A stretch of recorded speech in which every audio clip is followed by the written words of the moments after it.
Berlin, the 15th of November, 1884.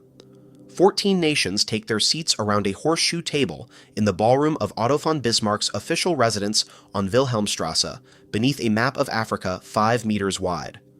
Over the next 104 days, these men will settle the future of a continent that not one of them has crossed, a continent holding hundreds of millions of people, not one of whom is in the room. You have probably heard that this is where Europe drew the borders of Africa with a ruler.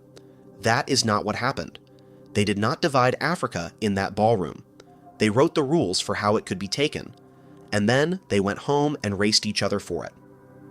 14 years earlier, the map hanging on that wall would have been mostly empty. In 1870, Europeans controlled roughly 10% of Africa, and almost all of it was coastline. Portuguese forts on the shore of Angola, British holdings around the Cape, and a scatter of trading posts along the Gold Coast, French Algeria in the north. Beyond the beach, the interior was a rumor. European mapmakers filled it with guesswork, blank space, and the occasional invented mountain range. That was not modesty. It was failure. For nearly 400 years, Europe had been unable to get into Africa, and there were 3 reasons why. The first was disease. Malaria and yellow fever killed European soldiers and traders on the West African coast at rates that made colonization arithmetically impossible. In some coastal garrisons, half the men were dead within a year of arriving. Sailors called that stretch of coast the white man's grave, and they were not being poetic. The second was geography. Africa's great rivers do not welcome ships inland. The Congo, which should have been a highway into the heart of the continent, drops through a staircase of 32 cataracts in its final 200 miles, a churn of white water that no steamer on Earth could climb. The road in was a wall. The third reason gets left out of most tellings. The Africans. The states of the interior, Ashanti, Dahomey, Buganda, the Sokoto Caliphate, the Zulu Kingdom, were organized, taxed, armed, and entirely capable of destroying a European expedition. In 1879, a Zulu army wiped out a British column at Isandlwana in a single afternoon. Africa was not empty land waiting to be entered. It was held. Then, in the space of about 20 years, all 3 barriers fell.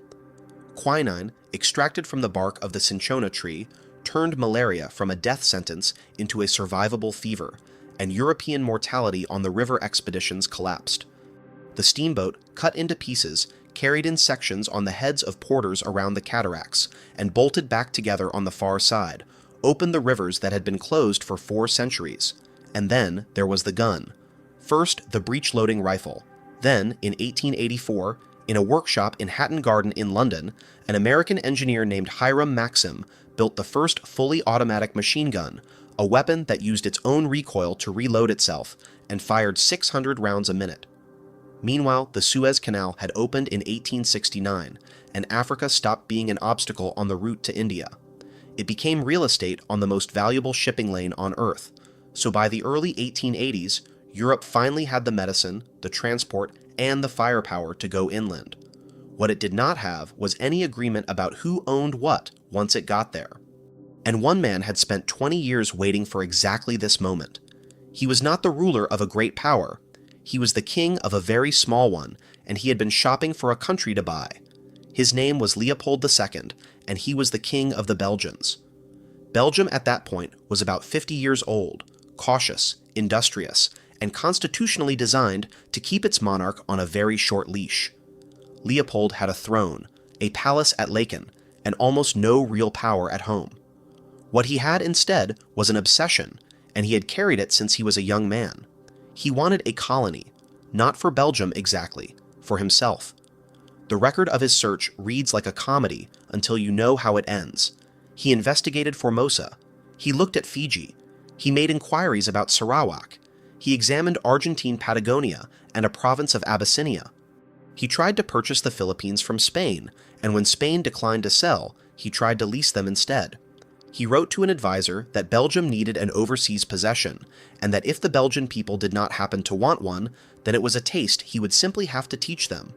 And then he found the Congo, and he worked out something that the great powers had not. He could not compete with Britain and France by force. Belgium had no navy worth the name, and no army it could send 4,000 miles, but he could compete with them on paper, and he could do it by presenting himself as something other than a king. In 1876, Leopold hosted a conference of geographers, explorers, missionaries, and philanthropists at the Royal Palace in Brussels.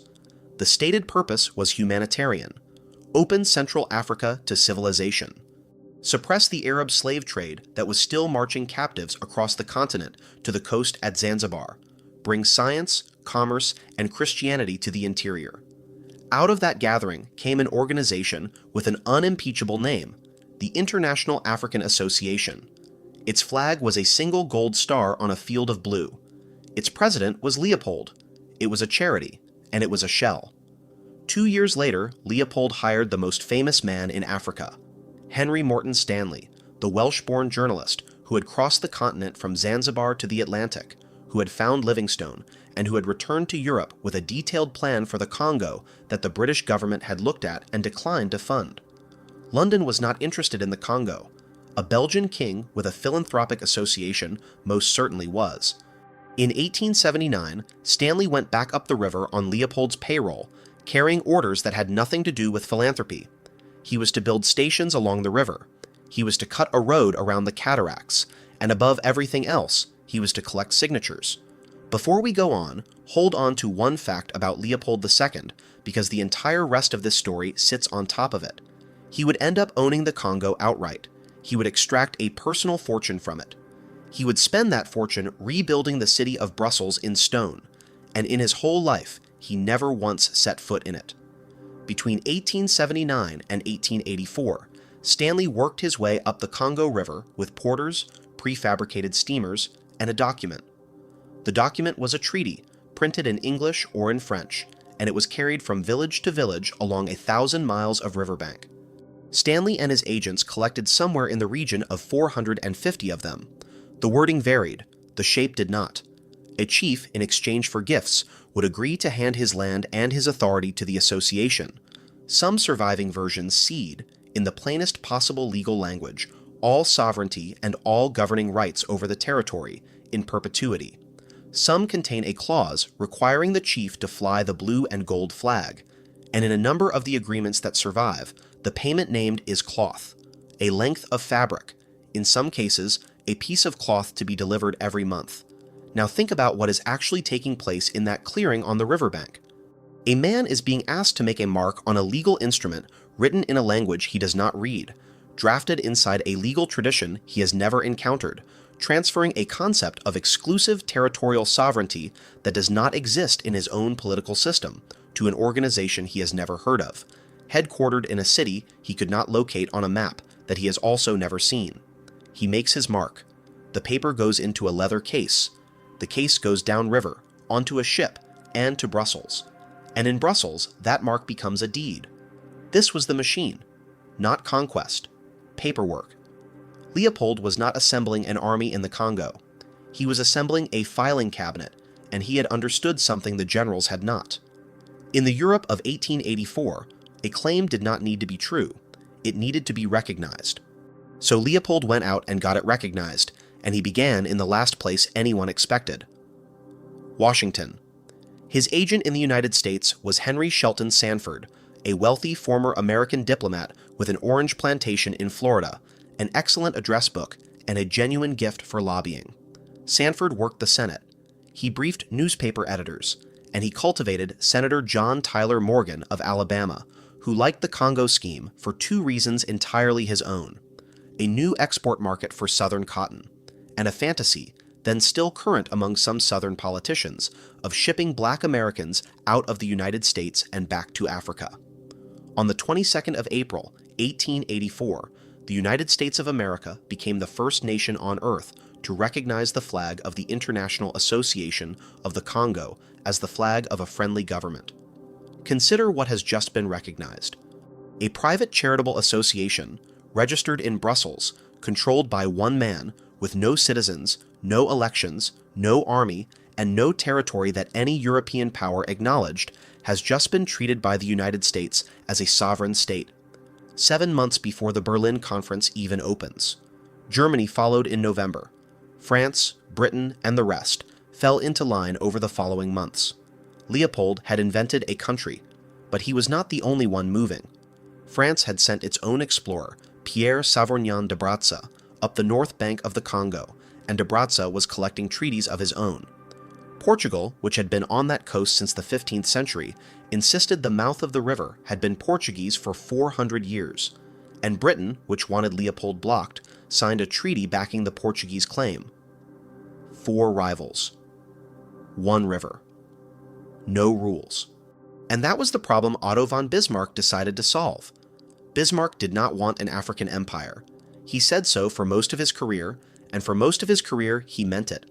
Colonies were expensive, distracting, and militarily useless to a European land power that had to watch France on one flank and Russia on the other. He is supposed to have told a German explorer, some years later, that his map of Africa lay in Europe. Here is Russia, here is France, and we are in the middle. That, he said, is my map of Africa. But by 1884, his calculation had shifted. German merchants were demanding protection in Southwest Africa, in Togo, in Cameroon. More importantly, a free-for-all between Britain, France, and Portugal over the Congo was a fire Bismarck would much rather manage than extinguish. If the powers of Europe were going to fight over a continent, far better to have them do it in his own house, at his table, with him in the chair. The invitations went out, and on the 15th of November, 1884, they came. Austria-Hungary, Belgium, Denmark, France, Germany, Great Britain, Italy, the Netherlands, Portugal, Russia, Spain, Sweden and Norway, the Ottoman Empire, and the United States, 14 delegations. And here is the first thing worth noticing about that list.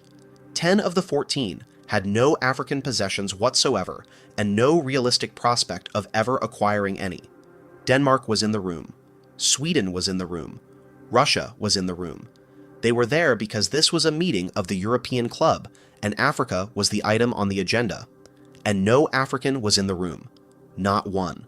Not a delegate, not an observer, not a translator, not a witness. The Sultan of Zanzibar was not invited. The Emperor of Ethiopia was not invited. Of the hundreds of African states, kingdoms, sultanates, and confederations whose territory was physically on the table, not a single one sent a representative, because not a single one was asked. Henry Morton Stanley, however, was in the room. The man who had personally gathered 450 treaty signatures for Leopold sat in Bismarck's ballroom as a technical advisor to the delegation of the United States. The man who had manufactured the deeds was advising the first government on earth to have accepted them. The sessions ran for 104 days through the Berlin winter. The delegates argued over free navigation on the Congo and the Niger. They argued over customs duties and river tolls. They passed resolutions condemning the slave trade, and they wrote themselves a clause, Article 6, in which the signatory powers bound themselves to watch over the preservation of the native populations and the improvement of their moral and material well-being. Almost nobody at that table believed a word of it. It was the entry fee. It was the language you used in 1884 when you intended to take something and be applauded for taking it. And then, buried in the final text, in 2 short articles that between them barely fill a page, they wrote down the thing that actually mattered. On the 26th of February, 1885, the 14 delegations signed the General Act of the Berlin Conference. And Articles 34 and 35 are the reason the next 30 years of African history look the way they do. Article 34 said that any power taking possession of territory on the African coast, or declaring a protectorate over it, was required to notify the other signatories so that any rival claim could be raised. Article 35 said that the power making the claim had to establish authority in that territory sufficient to protect existing rights and to guarantee freedom of trade and transit. That second one has a name: effective occupation. Stripped of the legal language, it says this: planting a flag is not enough. Discovering a river is not enough. Having sailed past a coastline in 1500 and something and drawn it on a chart is not enough. If you want the powers of Europe to accept that a piece of Africa belongs to you, you must physically be there, with an administration, with soldiers, with a customs post, with something that functions as a government. Now, on paper, this was a modest and rather technical clause. It applied only to the coasts, not the interior, It applied only to new acquisitions made after the treaty was signed. Any competent international lawyer would tell you it was narrow. Watch what it did anyway. Before Berlin, a European claim in Africa was a lazy, theoretical, largely paper thing. Portugal had asserted ownership over enormous stretches of the interior for 3 centuries on the basis of having landed on the beach, and nobody had bothered to test it. After Berlin, that stopped working. Effective occupation converted a legal claim into a physical race, and every chancellery in Europe understood it immediately. If presence was now the price of ownership, then every power on the continent had an urgent, published, mutually agreed reason to get soldiers and administrators and flags into the African interior before its rivals arrived. Berlin did not carve up Africa. Berlin fired the starting pistol, and the speed of what followed is difficult to absorb. In 1870, Europe held around 10% of the African continent. By 1914, it held around 90%. 2 states remained outside the system: Ethiopia, which had destroyed an invading Italian army at Adwa in 1896, and Liberia, which was in practice an American dependency. So here is the correction, and it matters more than it sounds. Not one border of modern Africa was drawn at the Berlin Conference, not one.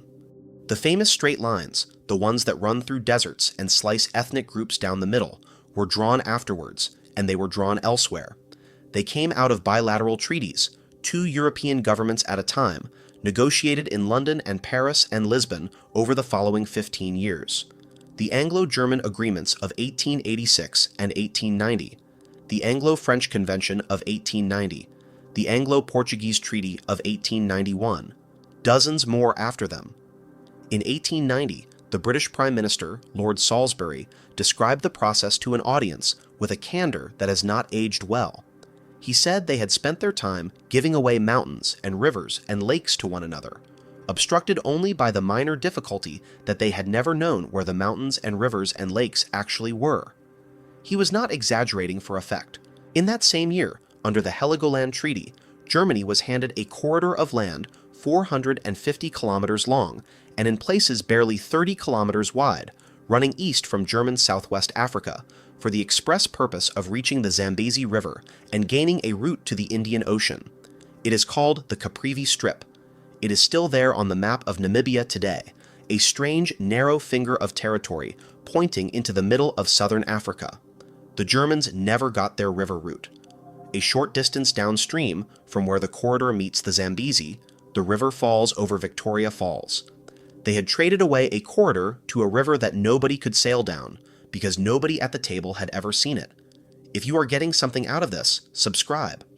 This channel takes apart the treaties, the systems, and the paperwork that quietly built the world you live in, and there is a new one every week, because the rules written in that ballroom had one immediate beneficiary, and what he did with them makes everything you have heard so far look like a warm-up. On the 1st of July, 1885, 4 months after the conference closed its doors, Leopold II proclaimed the existence of the Congo Free State and declared himself its sovereign. Be precise about what that was, because there has never really been anything else like it. The Congo Free State was not a Belgian colony. The Belgian parliament did not govern it. The Belgian taxpayer did not fund it. It was the personal property of one human being, and it was roughly 76 times the size of the country he already ruled, 2.33 million square kilometers. Approximately the size of Western Europe, privately owned as an estate by a man sitting in a palace in Brussels who had never seen it and never would. The word free in the name referred to free trade. It was a reassurance to the other powers that their merchants would not be locked out of the Congo Basin. It was, as it turned out, the only promise Leopold made in Berlin that he kept at all, and he did not keep it for very long. At first the money came from ivory. The elephant herds along the river were hunted out with a speed that startled even the men doing the hunting. And then, in 1888, a Scottish veterinary surgeon in Belfast named John Boyd Dunlop patented an air-filled rubber tire for his son's tricycle. That sentence is the hinge of this entire story. The pneumatic tire made the bicycle comfortable, and the bicycle boom of the 1890s swept across Europe and North America. Then came the motor car. Then came insulation for the electrical industry, hoses, gaskets, and drive belts for factory machinery. Global demand for rubber went vertical, and the price went with it. And the Congo rainforest was full of wild rubber vines. Leopold, who had borrowed enormous sums to build his private state and was by then close to personal bankruptcy, suddenly found himself in possession of the most valuable raw material of the industrial age, growing wild, across a territory the size of Western Europe that belonged to him. The system he built to get it out was very simple, and it was total. A decree declared that all vacant land in the Congo was the property of the state. Vacant was defined so broadly that it covered everything which was not an occupied village or an actively cultivated field. Therefore, the forest belonged to the state. Therefore, the rubber in the forest belonged to the state. Therefore, any Congolese who gathered rubber and sold it to a private trader was a thief, and any Congolese who did not gather rubber at all was withholding the state's own property from it. With one legal definition, the population of the Congo stopped being producers and stopped being customers. They became, by decree, labor. Enforcement belonged to the force publique, an army of African conscripts commanded by European officers. Each village was assigned a rubber quota. Tapping wild vines is slow and vicious work. Men would spend days deep in the forest, smearing the latex onto their own bodies to carry it, and then tearing it off when it dried, taking skin and hair with it. And when a village came in short, the force publique arrived. The standard method was hostage-taking. Soldiers would enter a village, seize the women and the children, and hold them inside a stockade until the men came back out of the forest with the quota. Missionary photographs of those stockades survive. So do the mission diaries that describe them. And then there were the hands. Ammunition in the Congo was expensive and had to be shipped from Europe. To stop soldiers wasting government cartridges hunting game for themselves, officers introduced an accounting control. For every round a soldier fired, he had to produce evidence that it had been spent on a human being. That evidence was a right hand, cut from the body, and smoked over a fire to preserve it for the journey back to the post. The system then did what systems do. It created an incentive. A soldier who had fired and missed still needed a hand to hand in. A soldier who had used his cartridges for his own hunting still needed a hand to hand in. So hands were taken from people who were still alive. Baskets of them were photographed. Mission photographs from around 1904 show children sitting quietly, their arms ending at the wrist. The export figures tell you exactly when the machine switched on. Congo rubber exports climbed from a few hundred tons in the early 1890s to around 6,000 tons a year by 1901. Leopold's personal profit ran into what would today be hundreds of millions, and he spent it, most of it, at home. The Arcade of the Cinquantenaire in Brussels, a triumphal arch in pale stone. The Royal Museum for Central Africa at Tervuren, built specifically to display what the Congo had produced. The galleries and the racecourse at Ostend. The vast glass houses at Lecken. All of it is still standing. You could walk under that arch this afternoon. Now, the death toll. And here I want to be careful, because the number is contested, and it deserves to be. The most widely cited estimate is that the population of the Congo fell by around 10 million people between 1885 and 1908, roughly half of everyone who was there. That figure comes from comparing the earliest colonial headcounts against the demographic surveys that came afterwards, and serious historians argue about the baseline, about the method, and about how much of the collapse belongs to Leopold specifically, and how much to sleeping sickness, smallpox, and the general catastrophe of conquest. What is not seriously in dispute is the direction and the scale. The population collapsed. The deaths came from killing, from starvation in villages where the men were in the forest instead of the fields, from exhaustion, from epidemic disease tearing through malnourished and displaced people, and from a birth rate that fell through the floor when families were held apart in stockades for months at a time. Whether the true figure is 8 million or 10 million or 12, an entire demographic layer of a country disappeared inside a single human lifetime, on the private estate of a European constitutional monarch, under an international legal order that 14 governments had signed in a Berlin ballroom and told themselves was about civilization. The system was eventually exposed, and it was not exposed by any government. The first man to say it out loud in public was an American, and he was black. George Washington Williams had enlisted in the Union Army at 14. He fought in the Civil War, then became a Baptist minister, then a lawyer, then the first black man elected to the Ohio State Legislature, and then the author of the first serious history of African Americans ever written by an African American. In 1890, he traveled to the Congo, and he went as a believer. He had met Leopold in Brussels. He had been impressed by him. He fully expected to find the schools, the hospitals, and the free labor the king had described. He found none of it. Williams sat down at Stanley Falls in July of 1890 and wrote an open letter to Leopold, addressed to the king by name, and had it printed and circulated as a pamphlet. He set out the charges one at a time: fraudulent treaties, enslavement, mutilation. He wrote that what was being done in the Congo amounted to crimes against humanity, and in that sense the phrase was close to new. He died the following year in a boarding house in Blackpool, England, at the age of 41. His grave went unmarked for almost a century. While he was alive, almost nobody listened. It would take another 7 years, and a man who never went to Africa at all, before anyone finally did. Edmund Dean Morrell worked as a shipping clerk for the Elder Dempster Line in Liverpool, and part of his job was supervising the Congo cargo in the docks at Antwerp. He watched the manifests come in. And somewhere around 1897, the arithmetic began to bother him. The ships arriving from the Congo were loaded with rubber and ivory worth an enormous amount of money. That part was expected. It was the return journey that made no sense. The ships going back out to the Congo carried rifles, ammunition, chains, and force publique officers. What they carried almost nothing of was trade goods.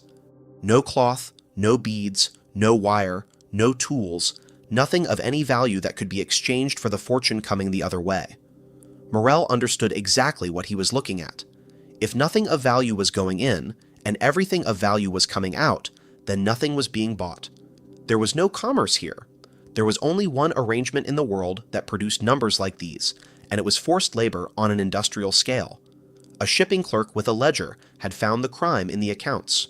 Morrell resigned, became a journalist, and in 1904 founded the Congo Reform Association, which grew into the first mass human rights campaign of the 20th century. Mark Twain wrote for it. Arthur Conan Doyle wrote for it. Missionary photographs of mutilated children were projected onto screens in church halls in Britain and America, and the effect was volcanic. In 1903, the British consul Roger Casement traveled up the river and produced an official report that confirmed everything. Casement, in one of the grimmer ironies of the century, would be hanged by the same British government 13 years later for Irish republicanism. Under international pressure that had become impossible to survive, the Belgian parliament forced its own king to surrender his private country. The transfer took effect on the 15th of November, 1908, 24 years to the day since the ballroom on Wilhelmstrasse had opened its doors. Before he handed the Congo over, Leopold had the state archives destroyed. The furnaces in Brussels burned for 8 days. He is said to have remarked that they might well know what he had done in the Congo, but that they had no right to know it. He died the following year. At his funeral procession through the streets of Brussels, the crowd booed the coffin, and in 23 years of owning the Congo, he never once set foot in it. Which brings us to the part of this story that has not ended. When the European empires withdrew, mostly between 1957 and 1968, they left the lines behind them, and the new African states, meeting as the Organization of African Unity in Cairo in 1964, took a decision that has shaped the continent ever since. They resolved that the borders inherited at independence would be treated as inviolable. It was not affection for the map. It was fear of the alternative. Almost every border on the continent was arbitrary, which meant almost every border was arguable, which meant that reopening any single one of them meant reopening all of them at once.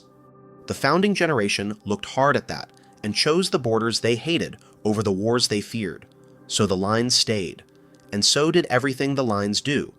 Researchers who have laid maps of pre-colonial ethnic homelands over modern national boundaries have counted more than 170 ethnic groups split across at least one international border.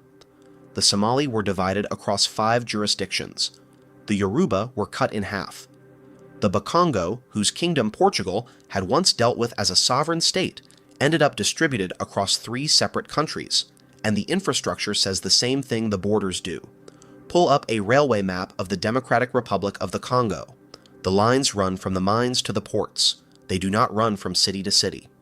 A country the size of Western Europe has almost no functioning road network linking its own interior because the network was never designed to connect anything.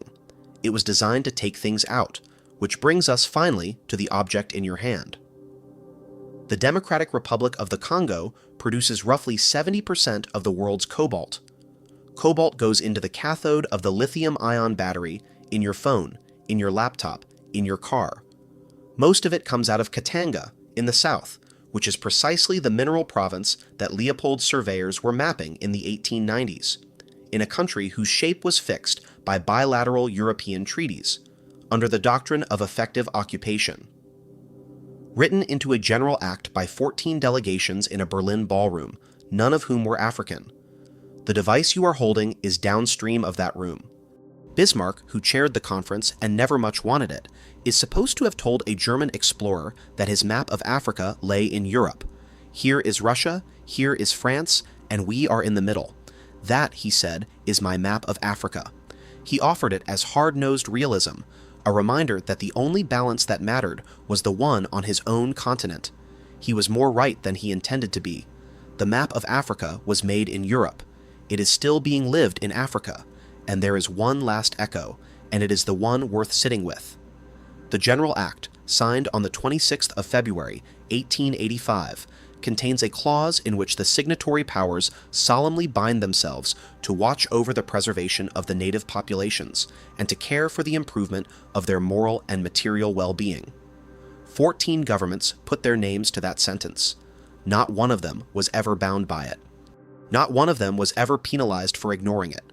There was no court, no inspector, no mechanism of any kind, and every single person in that ballroom knew it as they signed. What the room on Wilhelmstrasse produced was permission, written down, notified, published, and countersigned by 14 governments, and permission turned out to be the most powerful thing Europe ever carried into Africa, more powerful than the steamboat, more powerful than quinine, more powerful than the Maxim gun, because the gun only decided who would win. The paperwork decided that there was something to win. If this is the kind of history you want more of, subscribe. Next week, I am taking apart the Treaty of 1494 that divided the entire unexplored world between 2 countries with a single line down the Atlantic, and how the men who drew it assigned continents they had never seen to kings who did not know they existed. The paperwork is always the part nobody reads. It is always the part that matters.